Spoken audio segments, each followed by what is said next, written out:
शिवलिंग ध्यान का प्रतीक है। वो ध्यान की आखिरी गहरी अवस्था का प्रतीक है। और जिसने ध्यान जाना हो उसके ही भीतर गोरख जैसा ज्ञान पैदा होता है। संतों की परंपरा में गोरख का बड़ा मूल्य है, क्योंकि गोरख ने जितनी ध्यान को पाने की विधियां दी उतनी किसी ने नहीं दी। गोरख ने जितने द्वार ध्यान के खोले किसी ने नहीं खोले।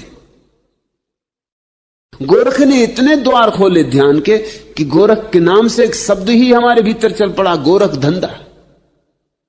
गोरख ने इतने द्वार खोले कि लोगों को लगा कि तो बड़ी उलझन की बात हो गई। गोरख ने एक आध द्वार नहीं खोला, अनंत द्वार खोल दिए। गोरख ने इतनी बातें कह दी जितनी किसी ने कभी नहीं कही थी।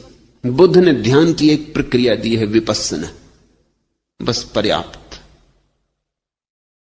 महावीर ने ध्यान की एक प्रक्रिया दी है, शुक्ल ध्यान, बस पर्याप्त। पतंजलि ने ध्यान की एक प्रक्रिया दी है, निर्विकल्प समाधि, बस पर्याप्त। गोरख ने परमात्मा के मंदिर के जितने संभव द्वार हो सकते हैं सब द्वारों की चाबियां दी।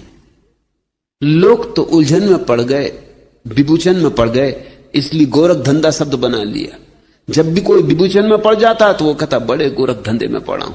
तुम्हें भूल ही गया कि गोरख शब्द कहां से आता है, गोरखनाथ से आता है। गोरखनाथ अद्भुत व्यक्ति है, उनकी गणना उन थोड़े से लोगों में होनी चाहिए। कृष्ण, बुद्ध, महावीर, पतंजलि, गोरख, बस इन थोड़े से लोगों में ही उनकी गिनती हो सकती। वो उन परम शिखरों में से एक है। लाल कहते हैं गोरख सा ज्ञानी नहीं हुआ, क्योंकि गोरख ने जिस भांति अपने को मिटाया। गोरख कहते हैं मरो है जोगी मरो, मरो मरण है मीठा, तिस मरणी मरो जिस मरणी मर गोरख दीठा। कहते हैं योगियों मरो, क्योंकि मरने के सिवाय और कोई उपाय नहीं। अहंकार को गलाओ, जलाओ, भस्मीभूत कर दो। मरो है जोगी मरो, क्योंकि मृत्यु से ही तुम अमृत पा सकोगे। मरो मरण है मीठा। गोरख कहते हैं इससे बड़ी कोई मीठी अनुभूति नहीं है दुनिया में। अहंकार के जाने पर मिठास ही मिठास छूट जाती।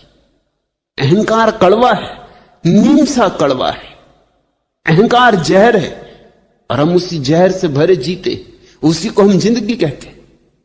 फिर स्वभावतः हमारी जिंदगी में अगर सिवाय दुख, पीड़ा और कांटों के कुछ भी नहीं होता तो आश्चर्य नहीं। फिर अगर हमारा जीवन एक नर्क की कथा ही होती तो कुछ आश्चर्य नहीं। गोरख कहते हैं मरो मरण है मीठा। काश तुम मर सको तो तुम इस जगत के अपूर्व मिठास को उपलब्ध हो जाओ, मगर मरने की कला है। तिस मरणी मरो, उस मरण को सीखो जिस मरणी मर गोरख दिठा। गोरख भी मरा और मर के उसने देखा, मर के पाया, मिट के पाया। बूंद जब मिट जाती तो सागर हो जाती, और बीज जब मिट जाता तो वृक्ष हो जाता। फिर आता है वसंत, खिलते हैं फूल और पक्षी गीत गाते हैं और सूरज की किरणें